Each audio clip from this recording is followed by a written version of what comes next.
আল্লাহ তাআলা বলেন, قل تعالوا أتل ما حرم ربكم عليكم ألا تشركوا به شيئا।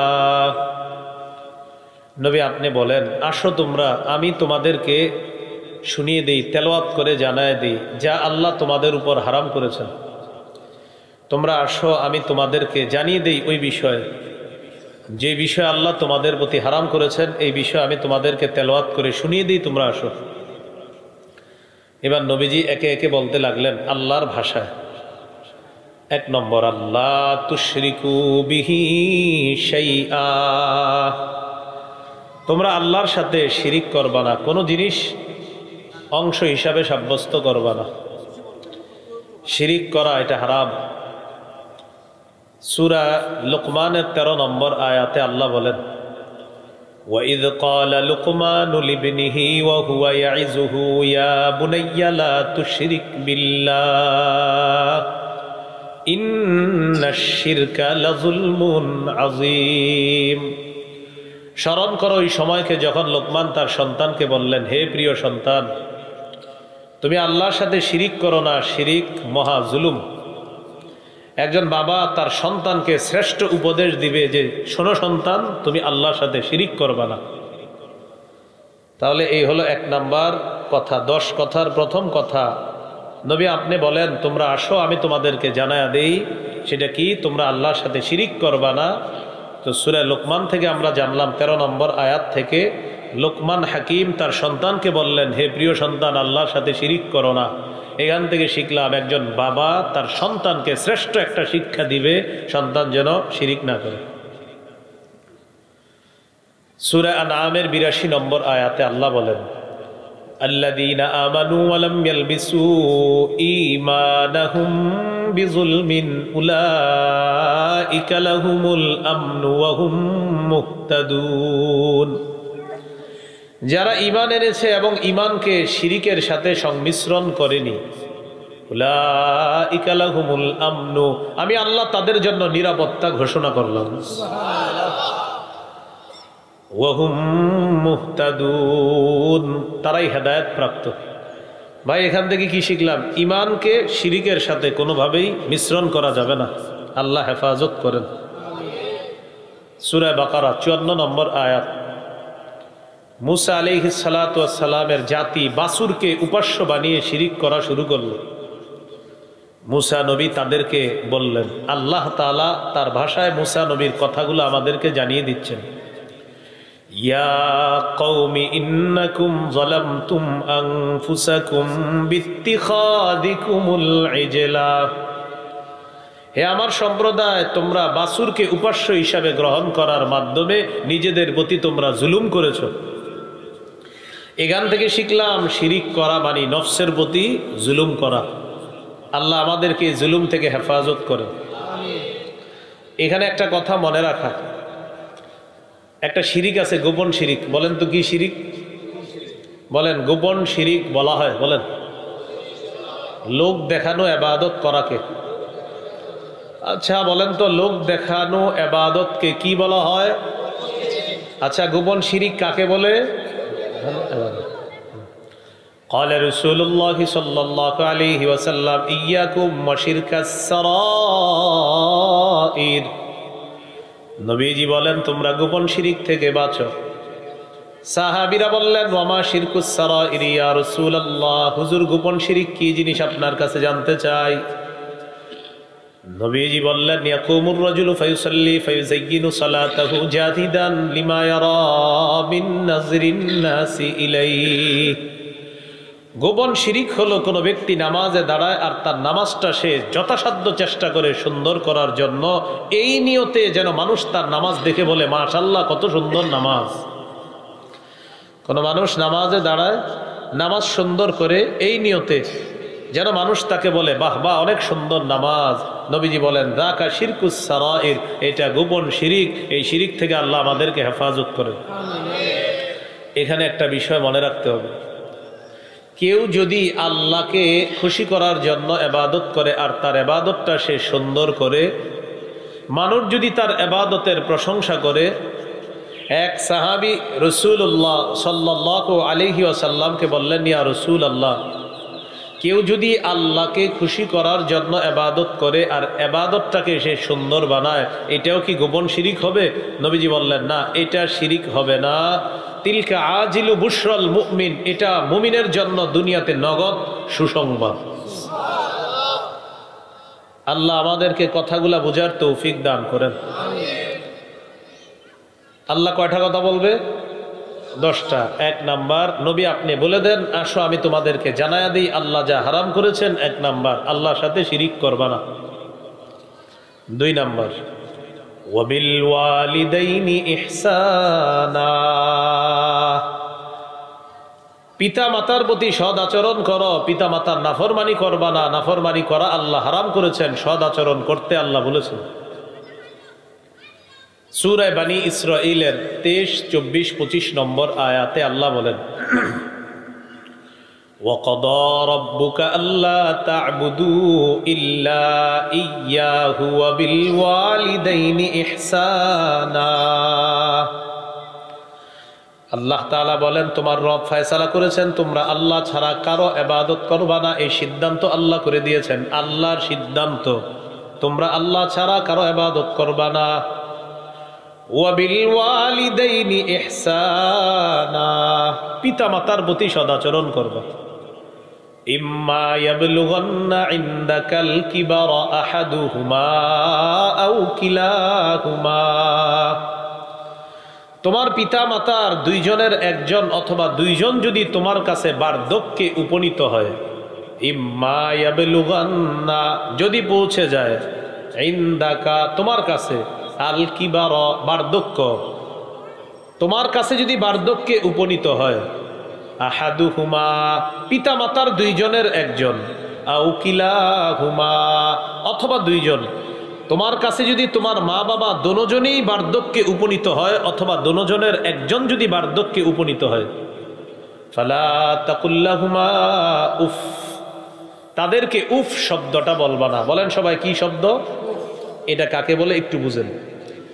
মা বাবা বৃদ্ধ বৃদ্ধা হয়ে গেছে, এখন তারা এক কথা খালি বারবার বলে। দেখবেন একটু বয়স হলে মানুষ এক কথা অনেক সময় বারবার বলে। এই বারবার বললে আপনি বিরক্তি প্রকাশ করবেন না। উফের 2 ব্যাখ্যা। বলেন উফ, এটার কয় ব্যাখ্যা? বলেন বিরক্তি প্রকাশ না করা এবং বিরক্তি সূচক শব্দ না বলা। মা বাবা আপনার বয়স হয়ে গেছে, এক কথা বারবার বলবে, দেখবেন শিশুদের মতো, তখন আপনি বিরক্তি প্রকাশও করবেন না, বিরক্তি সূচক কোনো শব্দ মুখ দিয়ে বলবেন না। যেমন আপনি এমন একটা অভিনয় করলেন, আপনার আব্বা বুঝলো, আহারে ও মনে হয় আমার কথায় বিরক্ত হচ্ছে। আপনি এমন একটা কথা বললেন, তখন আপনার আব্বা আম্মা বুঝলো ও এত বিরক্ত হচ্ছে আমার কথায়। আপনার শিশু সন্তানের কথা 100 বার বললেও কিন্তু আপনি বিরক্ত হন না। বাবা মা যখন বৃদ্ধ হয়ে যায় তখন তারা শিশুর মতো হয়ে যায়। এক কথা বারবার বললেও বিরক্তি প্রকাশ করবেন না, বিরক্তি সূচক কোনো শব্দ মুখে আনবেন না। এটা হলো ফালা তাকুল্লাহুমা উফ, তাদেরকে উফ শব্দটাও বলবা না। মনে থাকবেন ইনশাআল্লাহ?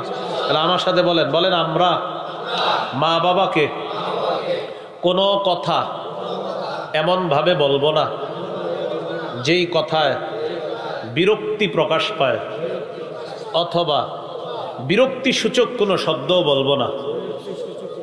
মা বাবা যদি এক কথা বারবারও বলে, আমরা কখনো বিরক্ত হব না, বিরক্তি প্রকাশ করব না, বিরক্তি সূচক কোনো শব্দ মুখে আনবো না।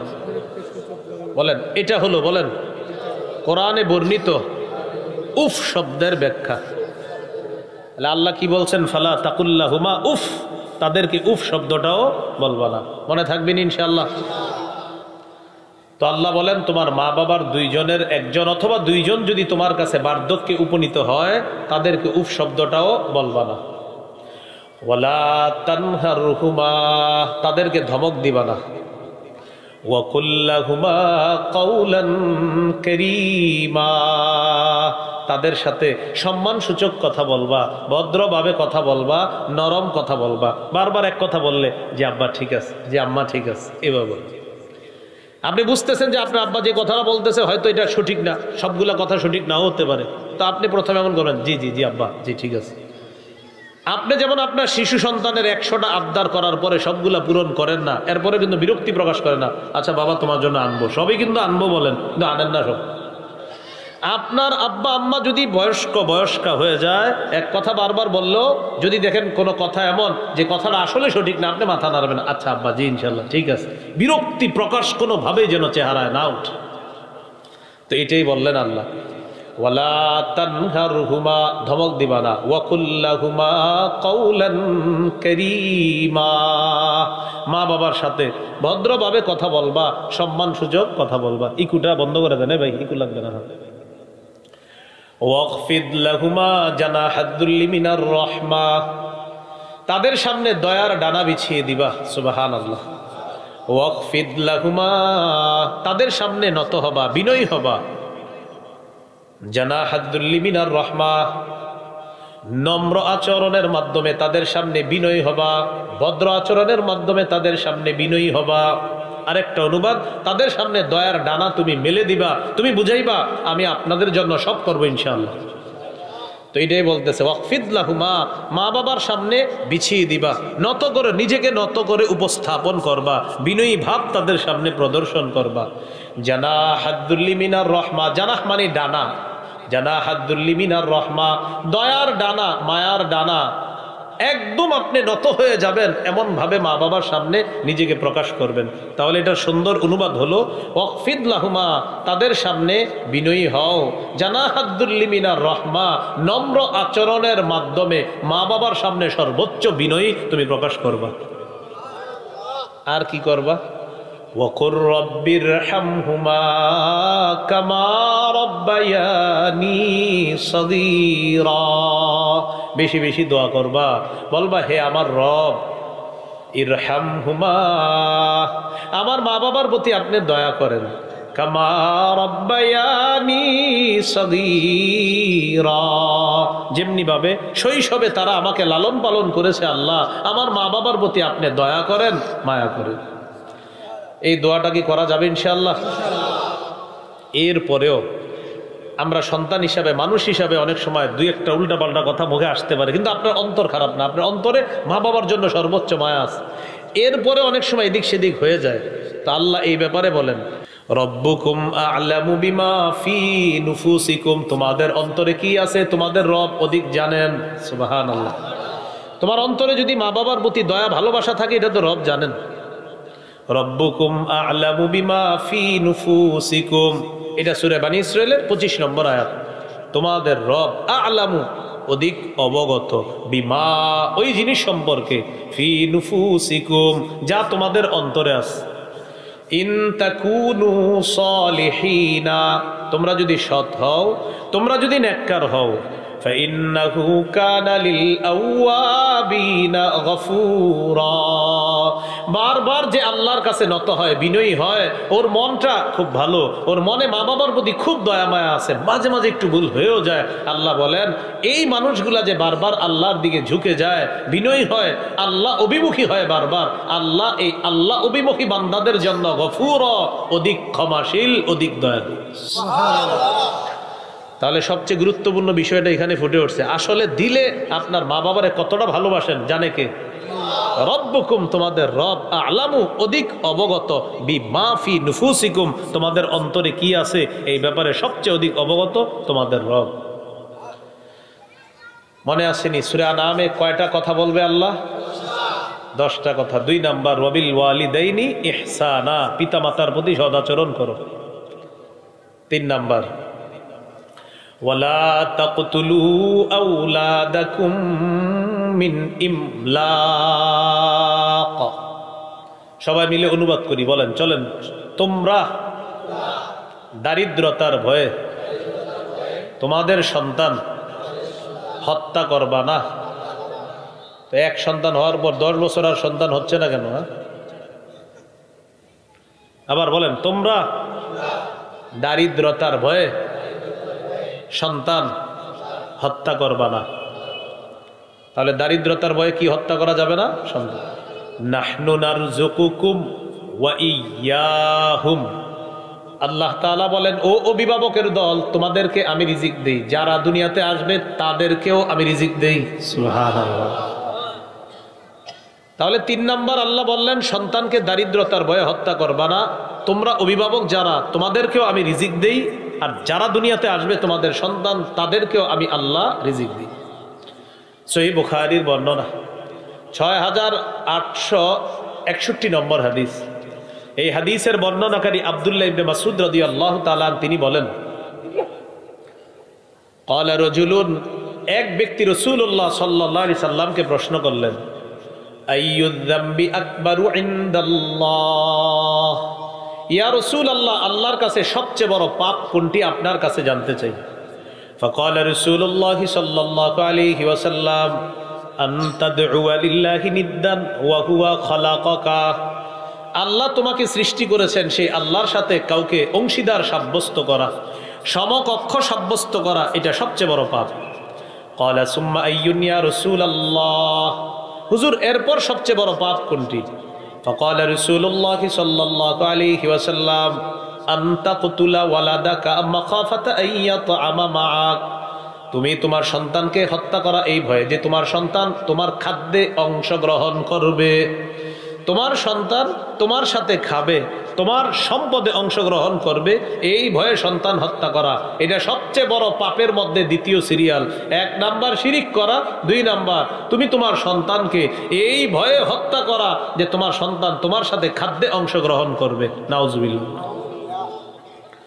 ক্বালা সুম্মা আইয়ুন ইয়া রাসূলুল্লাহ, হুজুর এরপর সবচেয়ে বড় পাপ কোনটি? ফাকালা রাসূলুল্লাহ সাল্লাল্লাহু আলাইহি ওয়াসাল্লাম, আন তুজানি বিহালিলাতি জারিকা, তুমি তোমার প্রতিবেশীর স্ত্রীর সাথে ব্যভিচারে লিপ্ত হওয়া, এটা হলো এরপর সবচেয়ে বড় পাপ। বলি নাউজুবিল্লাহ। তাহলে সূরা আনামে কয় কথা বলবে আল্লাহ? 3 নম্বর, সন্তানকে দারিদ্রতার ভয়ে হত্যা করবা না, এইগুলো 3 নম্বর কথা। 4 নম্বর, ওয়ালা তাকরাবুল ফাওয়াহিশা মা যাহারা মিনহা ওয়া মা বাতান, প্রকাশ্য অশ্লীল কাজের কাছে যেও না, গোপন অশ্লীল কাজ কর্মের কাছে যেও না। প্রকাশ্য অশ্লীলতার কাছেও যেও না, গোপন অশ্লীলতার কাছে যেও না। প্রকাশ্যে একটা টেলিভিশনে খারাপ সিনেমা চলতেছে, সবাই মিলেমিশে দেখতেছেন একসাথে, এটা প্রকাশ্য অশ্লীলতা। ঘরের মধ্যে দরজা জানালা লাগিয়ে আপনি গোপনে অশ্লীল কিছু দেখতেছেন, এটা গোপন অশ্লীলতা। আপনি প্রকাশ্যে যার সাথে আপনার হাঁটা হারাম তার সাথে হাঁটতেছেন, যার শরীরে স্পর্শ করা হারাম তার শরীরে আপনি স্পর্শ করে তার হাতে হাত রেখে আপনি হাঁটতেছেন, এটা প্রকাশ্য অশ্লীলতা। অথবা এটা গোপনে আপনি করলেন, এটা গোপন অশ্লীলতা। 4 নাম্বার, আমাদের প্রতি আল্লাহর উপদেশ হলো, ওয়ালা তাকরাবুল ফাওয়াহিশা মা যাহারা মিনহা ওয়া মা বাতান, প্রকাশ্য অশ্লীলতার কাছে যেও না, গোপন অশ্লীলতার কাছে যেও না। অন্য আয়াতে আল্লাহ বলেন, ওয়াদারু যাহিরাল ইসমি ওয়া বাতিনা, ছেড়ে দাও যাহিরাল ইসমি প্রকাশ্য পাপ, ওয়া বাতিনা গোপন পাপ, তোমরা ছেড়ে দাও প্রকাশ্য পাপ গোপন পাপ। তাহলে প্রকাশ্যেও পাপ করা যাবে না, গোপনেও পাপ করা যাবে না। সূরা নাহলের 90 নম্বর আয়াতে আছে, ইন্নাল্লাহা ইয়া'মুরু বিল আদলি ওয়াল ইহসান ওয়া ইতা'i যিল কুরবা, নিশ্চয়ই আল্লাহ আদেশ করেন, বিল আদলি ইনসাফের আদেশ করেন, ওয়াল ইহসান পরের উপকার করার আদেশ করেন, ওয়া ইতা'i যিল কুরবা নিকট আত্মীয়দেরকে দেওয়ার আদেশ করেন। এবার দেখেন 3টা নিষেধ করেন, ওয়ায়ানহা আনিল ফাহশাই ওয়াল মুনকার ওয়াল বাগ, আল্লাহ অশ্লীল কাজকর্ম থেকে নিষেধ করেন, অপছন্দনীয় কাজকর্ম থেকে নিষেধ করেন, সীমালঙ্ঘন করা থেকে আল্লাহ নিষেধ করেন। তাহলে সীমালঙ্ঘন অশ্লীলতা থেকে নিষেধ করেন কে বলেন তো? আল্লাহ। তাহলে প্রকাশ্য পাপ গোপন পাপ এটার কাছেও যাওয়া যাবে না। আল্লাহ আমাদেরকে হেফাজত করেন। গুরুত্বপূর্ণ একটা অংশ মনে রাখেন, পাপের ক্ষতি কি। প্রকাশ্যে পাপ করেন, গোপনে পাপ করেন, এই পাপের ক্ষতি।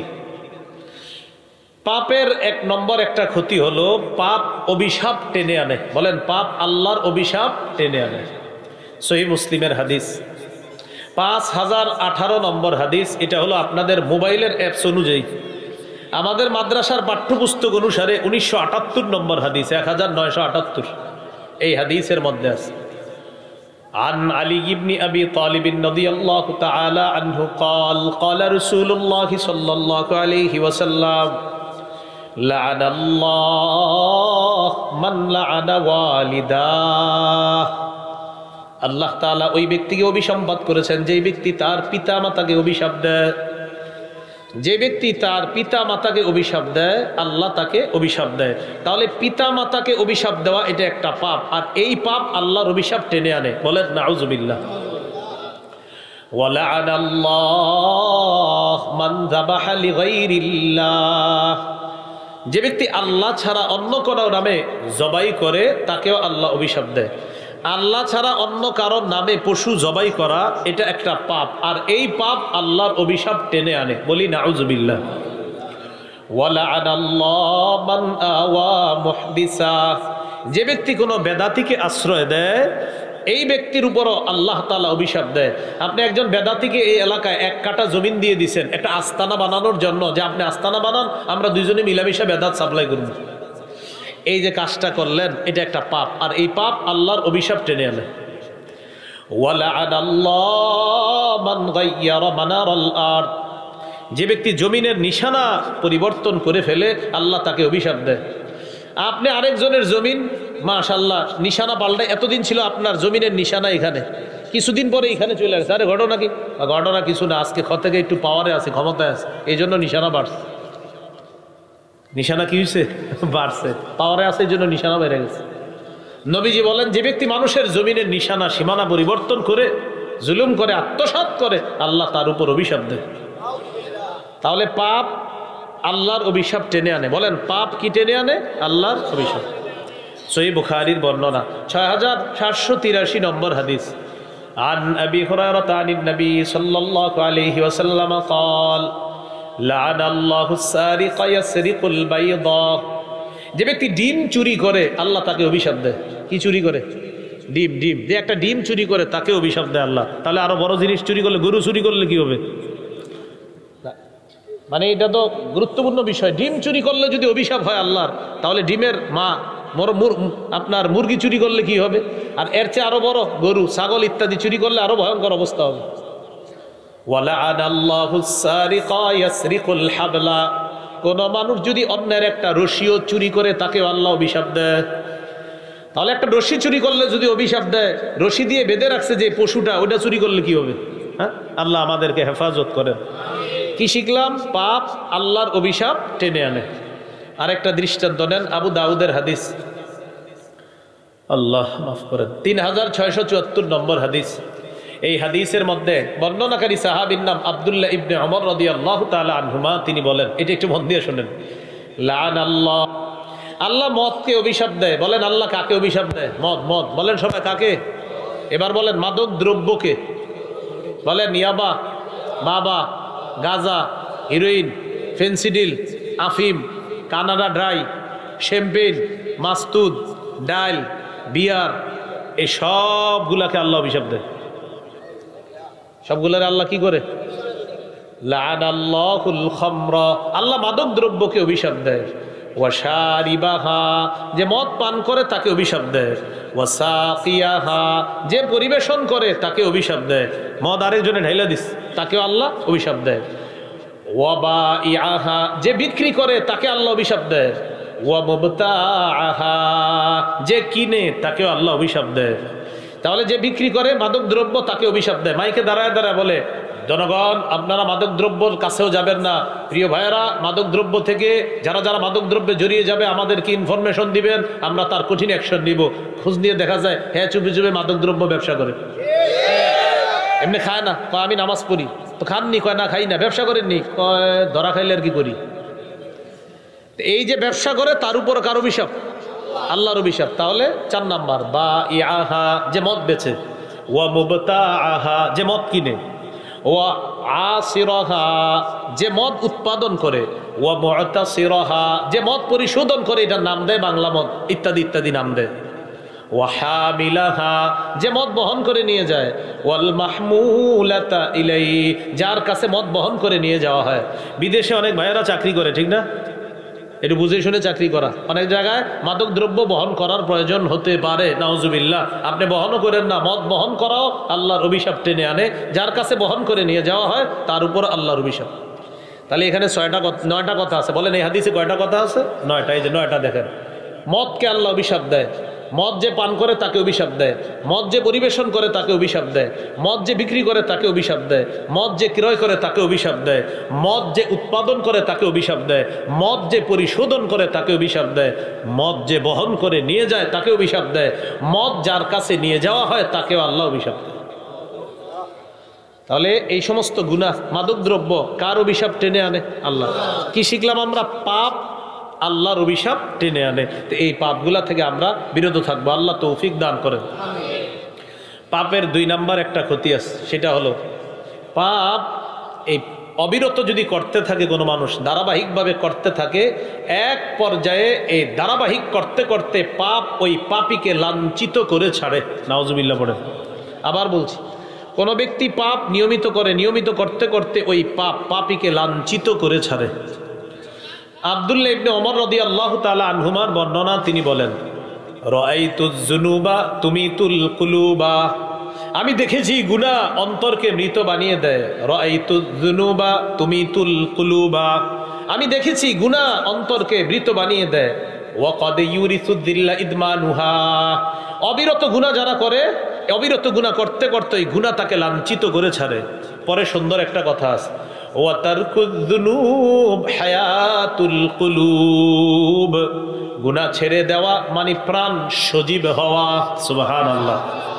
এক কথা আমি, আরেক কথা আপনারা বলেন। গুনাহ ছেড়ে দেওয়া, মাশাআল্লাহ, গুনাহ ছেড়ে দেওয়া আমি বলবো, আপনারা বলবেন প্রাণ সজীব হওয়া। বলেন গুনাহ ছেড়ে দেওয়া। তাহলে গুনাহ ছেড়ে দিলে অন্তর আবার সজীব হবে, আবার তাজা হবে, আবার জিন্দা হবে। ওয়া খায়রুন লিনাফসিকা ইসয়ানুহা, গুনাহ যদি তুমি ছেড়ে দাও এটাই তোমার জন্য উত্তম, এটাই তোমার জন্য কল্যাণ। তাহলে গুনাহ করার একটা ক্ষতি জানলাম, আল্লাহর অভিশাপ টেনে আনে। এখানে অনেকগুলো দৃষ্টান্ত শুনছি। 2 নাম্বার জানলাম, অবিরত গুনাহ, ধারাবাহিক গুনাহ পাপীকে লাঞ্ছিত করে ছাড়ে। আল্লাহ আমাদেরকে পাপ থেকে হেফাজত করেন, আল্লাহ মাফ করে দেন। 3 নাম্বার, গুনাহের কারণে মানুষ এলমে দিন থেকে বঞ্চিত হয়, কোরআন হাদিসের জ্ঞান থেকে সে বঞ্চিত হয়। অভিভাবক যারা আছেন মন দিয়ে শোনেন, সন্তান যারা, মাশাআল্লাহ মাদ্রাসার মাহফিল, সন্তানদেরকে মাদ্রাসায় পড়ান। এই সন্তান যে মাদ্রাসায় পড়াচ্ছেন, গুনাহের কারণে কোরআন হাদিসের বিদ্যা অন্তর থেকে চলে যায়। গুনাহের কারণে যে যত বেশি পাপ করবে তার সিনা থেকে কোরআন হাদিসের বিদ্যা আল্লাহ ছিনিয়ে নিবে, আল্লাহ উঠিয়ে নিবে। গুনাহ করার কারণে, গুনাহ করবেন না। আপনার সন্তান যে মাদ্রাসায় পড়াচ্ছেন, এই সন্তান মাদ্রাসায় 2 মাস পরে মাশাআল্লাহ কোরআনটা সুন্দর মুখস্থ করে, বাসায় যাওয়ার পর ও টেলিভিশন নামক গুনাহে লিপ্ত হয়, আপনারা কিছু মোবাইল নামক গুনাহে ওরে লিপ্ত করেন। এখন এই সন্তানরা এই গুনাহের অন্ধকারে তার ভিতরে কোরআন হাদিসের যে নূর ছিল, এই নূরটা আস্তে আস্তে বের হয়ে যায়। আপনি বাবা মা কেন এমন একটা পরিবেশ আপনি তাকে দিলেন? এই জন্য অভিভাবক ঘরের টেলিভিশনটা সরান।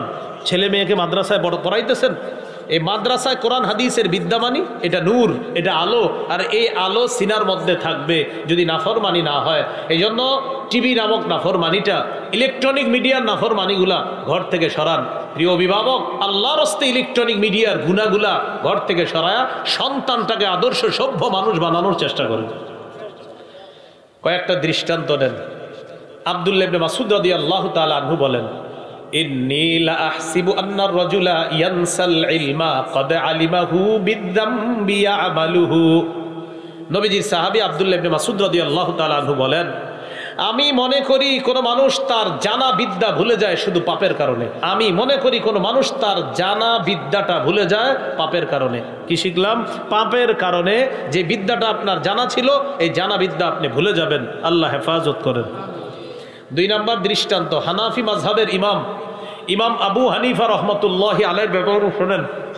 ওয়াকাদাল ইমাম আবু হানিফা রাহিমাহুল্লাহ ইযা আশকালাত আলাইহি মাসআলা, ইমাম আবু হানিফা রাহমাতুল্লাহি আলাইহির যখন কোনো মাসালা খটকা লাগতো, এই মাসালাটা কি হইতে পারে, কিরে বুঝে আসতেছে না কেন, ক্বালা লি আসহাবিহি, তখন তিনি তার ছাত্রদেরকে বলতেন, আহাদা ইল্লা লিযামবিন ক্বাদ আহদাসতুহু, শোনো আমার মনে হয় কোনো গুনাহ হয়ে গেছে, এই কারণে এই মাসালাটা আমার সমাধান আসতেছে না, খটকা লাগতেছে। ইমাম আবু হানিফার মতো ইমাম বলতেছে, আমার কোনো অপরাধ হয়ে গেল নাকি, গুনাহ হয়ে গেল নাকি, এই মাসালা সমাধান পাচ্ছি না কেন? তখন তিনি কি করতেন? কানা ইস্তাগফিরু, বেশি বেশি আস্তাগফিরুল্লাহ পড়তেন। ওয়া রুবামা কামা সাল্লা, কখনো কখনো নামাজে তিনি দাঁড়িয়ে যেতেন। হাত্তা তানকাশিফা লাহুল মাসআলা, এক পর্যায়ে আল্লাহ তাকে মাসালার সমাধান দিয়ে দিতেন। তিনি বলতেন, আমার মনে হয় কোনো গুনাহ হয়ে গেছে, এই মাসালা আমার সমাধান হচ্ছে না কেন? তখন তিনি ইস্তেগফার পড়তেন অথবা নামাজে দাঁড়াইতেন। ফাতানকাশিফা লাহুল মাসআলা, আল্লাহর মেহেরবানিতে তার মাসালা সমাধান হয়ে যেত। এখন গুরুত্বপূর্ণ অংশটা শুনেন। মাসালা সমাধান হওয়ার পর ইমাম আবু হানিফা রহমতুল্লাহ আলাইহি বলতেন, রাজাউতু আন্নী তিবা আলাইয়া, আমি যেহেতু মাসালার সমাধান পেয়ে গেছি, আমি আশাবাদী যে আমার কোনো পাপ যদি হয়েও থাকে আল্লাহ ক্ষমা করে দিয়েছেন, ক্ষমা করেছেন বলে এই মাসালার সমাধান আমি পেয়েছি। আমার তওবা কবুল হয়েছে, আমি নিশ্চিত। না হয় আল্লাহ এই মাসালার সমাধান আমাকে দিতেন না। আল্লাহ মাসালার সমাধান দিয়েছেন, তো আমি আশাবাদী আমি যে ইস্তেগফার পড়েছি, আমার ইস্তেগফার আমার রব গ্রহণ করছে। আপনি চিন্তা করছেন, একটু ভাবেন, আমাদের কোনো অপরাধের কারণে বিদ্যা আসতেছে না, ইমাম আবু হানিফা বলতেছেন যে আমার মনে হয় কোনো পাপ হয়ে গেল নাকি, তিনি আস্তাগফিরুল্লাহ পড়তেন।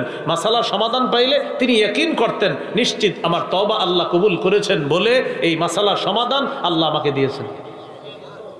তা আমাদের কি অবস্থা হবে বলে? তাহলে পাপের কারণে মানুষ বিদ্যা ভুলে যায়, কোরআন সুন্নাহর বিদ্যা ভুলে যায়। আল্লাহ পাপ থেকে আমাদেরকে হেফাজত করেন। ইমাম শাফি রহমতুল্লাহ আলাইহির উস্তাদের নাম ওয়াকি ইবনুল জাররাহ, ওয়াকি ইবনুল জাররাহ। এই ওয়াকি রহমতুল্লাহি আলাইহির ব্যাপারে একজন বলেন তার নাম আলী ইবনুল খাশরম।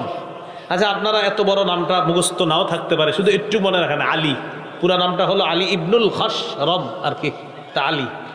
এই আলী রহমতুল্লাহি আলাইহি বলেন, রাআইতু ওয়াকি ইবনুল জাররাহ মা রাআইতু বিয়াদিহি কিতাবা কাত্তু ইন্নামা হুয়া ইয়াহফাজু। ওয়াকি ইবনুল জাররাহকে আমি কোনোদিনও লিখতে দেখি নাই, উনি যা শুনতেন মুখস্থ করে ফেলতেন, কখনো লিখতেন না। তো একদিন জিজ্ঞাসা করলাম, ফাসালতুহু আন দাওয়াইল হিফজি, আমি জিজ্ঞাসা করলাম তার এই মুখস্থের রহস্য সম্পর্কে, আচ্ছা আপনি লেখেন না, এত মুখস্থ থাকে কেমনে? ওয়াকি ইবনুল জাররাহ জবাব দেয়, তারকুজ যুনুব অথবা তারকুল মাআসি, গুনাহ ছেড়ে দেওয়া। আমি যত গুনাহ ছেড়ে দিয়েছি তত আমার মেধা শার্প হয়েছে। গুনাহ ছেড়ে দেওয়ার কারণে আমি যা শুনি আল্লাহ আমাকে তা স্মরণে রাখে। তাহলে মেধার রহস্য, মুখস্থর রহস্য কি বললেন? গুনাহ ছেড়ে দেওয়া। মুখস্থর রহস্য কি বললেন? গুনাহ ছেড়ে দেওয়া। এই জন্য আমার আপনার সন্তানকে মাদ্রাসায় পড়াই, হেফজখানায় পড়াই, অনেক সময় বলি হুজুর মনে থাকে না, পড়া মনে থাকে না। আরে আপনি গুনাহের পরিবেশ দিলে ওর পড়াশোনা মনে থাকবে কিভাবে? আল্লাহ আমাদেরকে হেফাজত করেন। আর একটা দৃষ্টান্ত নেন, ইমাম শাফি রহমতুল্লাহ আলাইহির উস্তাদের নাম মালিক ইবনু আনাস রহমতুল্লাহ আলাই। তিনি বলেন, মালিক ইবনে আনাস রহমতুল্লাহ আলাই তিনি বলেন, আমি ইমাম শাফি রহমতুল্লাহ আলাইকে মালিক ইবনে আনাস রহমতুল্লাহ আলাই বলেছেন, ইন্নাল্লাহা ক্বাদ আলকা আলা কলবিকা নূরা ফালা তুতফিহু বিজুলমাতিল মাসিয়াহ। ও শাফি, তোমাকে আল্লাহ তাআলা নূর দান করেছেন, তোমার কলবের মধ্যে আল্লাহ তাআলা নূর দিয়েছেন, কোরআন হাদিসের নূর। এই কোরআন হাদিসের নূরটা গুনাহের অন্ধকার দিয়ে নিভিয়ে দিও না। অনুবাদটা আমরা সবাই মিলে করি। ইমাম শাফি রহমতুল্লাহ আলাইহির উস্তাদ ইমাম শাফি রহমতুল্লাহ আলাইহি বললেন, উস্তাদের নাম মালিক ইবনে আনাস, তিনি বললেন, শোনো, ইন্নাল্লাহা ক্বাদ আলকা আলা কলবিকা নূরা ফালা তুতফিহু বিজুলমাতিল মাসিয়া। বলেন, আল্লাহ তাআলা তোমার অন্তরে কোরআন হাদিসের নূর দিয়েছেন, তুমি গুনাহের অন্ধকার দিয়ে এই আলোকে, এই নূরকে নিভিয়ে দিও না। তাহলে কি শিখলাম? কোরআন হাদিস কারো সিনার মধ্যে যদি আল্লাহ দেয়, এটা হলো নূর। আপনার সন্তান হাফেজ হয়েছে, আপনার মেয়েটা হাফেজা হয়েছে, আপনার মেয়েটা কিতাব পড়ছে, তাদের অন্তরে, তাদের সিনায় আল্লাহ তাআলা নূর দিয়েছেন। এই নূর নষ্ট হয়ে যায় গুনাহের অন্ধকার। তাহলে নূর হলো আলো। বলেন কোরআন আলো, বলেন কোরআন হাদিস। এই আলোটা নষ্ট হয় গুনাহের অন্ধকার দিয়ে। আবার কোরআন হাদিস এই আলো নষ্ট হয় কিসের অন্ধকার দিয়ে? গুনাহের আলো। মনে থাকবি নি? তাহলে গুনাহের ক্ষতি আমরা জানতে পারলাম। আল্লাহ আমাদেরকে হেফাজত করেন। আর একটা দৃষ্টান্ত, ইমাম শাফি রহমতুল্লাহ আলাইহি তার উস্তাদকে বলতেছে, শাকাউতু ইলা ওয়াকিইন সুআ হিফজি, আমি আমার উস্তাদ ওয়াকি রহমতুল্লাহ আলাইহিকে আমি যে পড়াশোনা একটু ভুলে যাই মাঝে মাঝে, এটার অভিযোগ করলাম। ফারশাদানি ইলা তারকিল মাআসি, আমার উস্তাদ আমাকে নাফরমানি ছেড়ে দিতে বললেন, গুনাহ ছেড়ে দিতে বললেন। ওয়া আখবারানি আন্নাল ইলমা নূরুম মিন ইলাহি, আমার উস্তাদ আমাকে বলেছেন ইলম হলো আল্লাহর পক্ষ থেকে নূর। ওয়া নূরুল্লাহি লা ইউতা লিআসি, আল্লাহর নূর কোন নাফরমানকে দেওয়া হয় না, আল্লাহর নূর কোন নাফরমানকে দেওয়া হয় না। মনে আসেনি? গুনাহের কারণে আল্লাহর অভিশাপ আসে, গুনাহের কারণে অন্তর মরে যায়, মানুষ অপমানিত হয়, গুনাহের কারণে কোরআন সুন্নাহর বিদ্যা থেকে মানুষ বঞ্চিত হয়ে যায়। আল্লাহ হেফাজত করেন। 4 নম্বর একটা ক্ষতি বলি গুনাহের, একটু আমার সাথে বলেন, বলেন কোরআন মুখস্থ করে চর্চা না করা গুনাহ। এই গুনাহের কারণে যদি কোরআন ভুলে যায় আল্লাহর কাছে জবাবদিহিতা করতে হবে। কোরআন মুখস্থ করছে, আপনারা অনেকে 10টা সূরা মুখস্থ পারেন, এখন পারেন 8টা, 2টা পারেন না। কেন পারেন না? যদি বলেন চর্চার অভাবে, তো আল্লাহর সামনে দাঁড়ানোর জন্য তৈরি থাকেন। আর যদি বলেন হুজুর আমি নিয়মিত চর্চা করি, তাহলে আশা করা যায় আল্লাহ মাফ করে দিবেন। চর্চা করেন তারপরে ভুলে যাচ্ছেন, আল্লাহ মাফ করে দিবে। কিন্তু চর্চা করেন না, যদি ভুলে যান খবর আছে। সহিহ বুখারীর বর্ণনা 5033 নম্বর হাদিস, এই হাদিসের মধ্যে আছে তাহাদুল কোরআন, তোমরা কোরআন চর্চা করো, বিশেষ করে হাফেজ সাহেব যারা আছেন কোরআন চর্চা করো। ফাওয়াল্লাযী নাফসি বিয়াদিহি লাহু আশাদ্দু তাফাসসিয়াব মিনাল ইবলি ফি উকলিহা, আল্লাহর কসম, ওটের গলা থেকে তার বাঁধন ছুটি দিলে, ওটের গলা থেকে তার বাঁধনটা খুলে দিলে, এই বাঁধনহারা ওট যত দ্রুত পালিয়ে যাবে, কোরআন চর্চার অভাবে তোমার সিনা থেকে আরো দ্রুত পালিয়ে যাবে। তাহলে কি শিখলাম? বলেন আমার সাথে একটু, কোরআন শিখে চর্চা না করা এটাই পাপ। এই পাপের কারণে কোরআন ভুলে যায়, আল্লাহর কাছে জবাব দেওয়া লাগবে। আমাদের পূর্ববর্তী সালাফগণ বলতেন, কুন্না নাউদ্দু মিন আযামিজ যুনুব, আমরা সবচেয়ে বড় পাপ মনে করতাম এটাকে আইয়াতা আল্লামার রজুলুল কোরআন, কোন ব্যক্তি কোরআন শিখছে, কোরআন শিখার পর ফায়ানামু আনহু হাত্তা ইয়ানসা, কোরআন থেকে সে গাফেল হয়ে কোরআনকে ভুলে গেছে, এটা আমরা সবচেয়ে বড় পাপ মনে করতাম। মনে আছে সূরা আনআমে কয়টা কথা আল্লাহ বলবে? 4 নাম্বার কথা, প্রকাশ্য অশ্লীলতা, প্রকাশ্য অশ্লীলতা, গোপন অশ্লীলতা, প্রকাশ্য পাপ, গোপন পাপের কাছেও যেও না। এই হলো 4 নাম্বার কথা। 5 নাম্বার, ওয়ালা তাকতুলুন নাফসাল্লাতী হারামাল্লাহু ইল্লা বিল হক, অন্যায় ভাবে কাউকে হত্যা করো না। বলেন অন্যায় ভাবে কাউকে হত্যা করো না। বর্তমান জামানায় মানবাধিকার, এটা একটা সুন্দর স্লোগান অনেকের।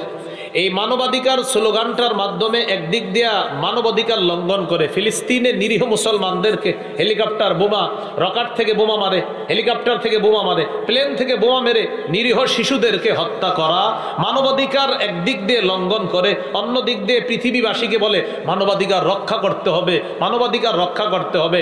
এটা হলো চূড়ান্ত ইতরামি আর মুনাফিকি। এটা কি মানবাধিকার রক্ষা না লঙ্ঘন? লঙ্ঘন। সূরা মাইদা 52 নম্বর আয়াত, সূরা মাইদার 32 নম্বর আয়াতে আল্লাহ বলেন, মান কাতালা নাফসাম বিগাইরি নাফসিন আও ফাসাদিন ফিল আরদ ফাকান্নামা কাতালান নাসা জামিআ, যে ব্যক্তি কোনো মানুষকে অন্যায়ভাবে হত্যা করে, যে ব্যক্তি কোনো মানুষকে অন্যায়ভাবে হত্যা করে, এই ব্যক্তি কেমন যেন সারা পৃথিবীর সমস্ত মানুষকে হত্যা করলো। ওয়ামান আহইয়াহা, যে ব্যক্তি কোনো মানুষের জীবন বাঁচায়, ফাকান্নামা আহইয়ান নাস জামিআ, সে কেমন যেন সারা পৃথিবীর মানুষের জীবন বাঁচাইল। তাহলে 5 নাম্বার, ওয়ালা তাকতুলুন নাফসাল্লাতী হারামাল্লাহু ইল্লা বিল হক, অন্যায়ভাবে কাউকে তোমরা হত্যা করো না। যালিকুম ওয়াসাকুম বিহি লাআল্লাকুম তাকিলুন, আল্লাহ তোমাদেরকে ওয়াজ করতেছেন, উপদেশ দিতেছেন, নসিহত করতেছেন যাতে তোমরা বুঝতে পারো। এই গেল 5 কথা।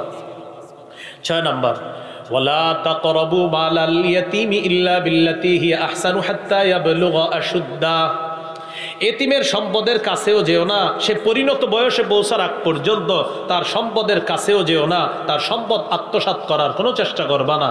তোমার দায়িত্বে তার সম্পদ আছে, হ্যাঁ, তবে ইল্লা বিল্লাতি হিয়া আহসান, উত্তম পন্থায় তার যতটুকু খরচের প্রয়োজন অতটুকু খরচ যদি করো এটা জায়েজ আছে, কিন্তু তুমি জুলুম করবা না, এতিমের সম্পদে হাত দিবা না অন্যায়ভাবে।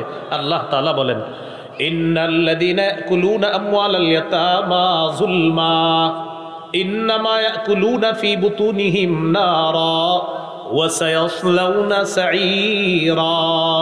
যারা এতিমের সম্পদ অন্যায়ভাবে আত্মসাৎ করে তারা পেটের মধ্যে আগুন খায়, আগুন আগুন।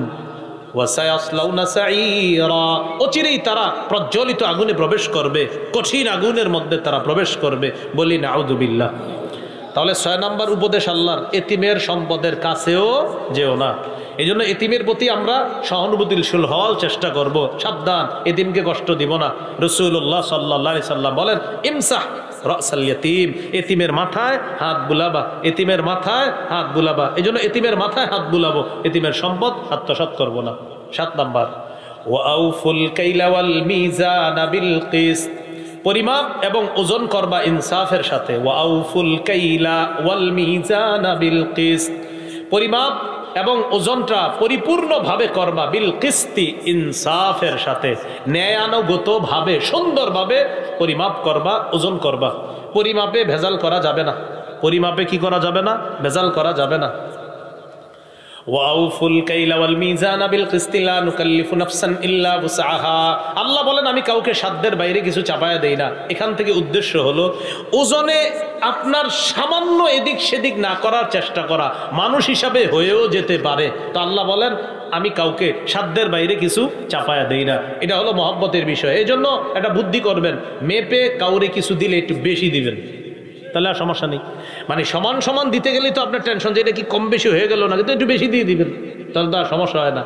আপনি একটু বেশি দিয়ে দিবেন, তখন আপনার অন্তরটা একটা শান্তি হবে, যাক আমি কম দেইনি, বেশি দিছি, ঠিক আছে না? তাহলে একটু বেশি দিলে আপনার আর সমস্যা হলো না। তারপরে আপনি যদি ইনসাফের মতো দেন সমস্যা নাই। তা আল্লাহ বলেন এটা মানুষ হিসাবে এরকম হয়ে যেতে পারে যে সামান্য এদিক সেদিক, আল্লাহ বলেন এটার জন্য ধরা হবে না, কারণ আমি মানুষকে সাধ্যের বাইরে কিছু চাপায়া দিই না।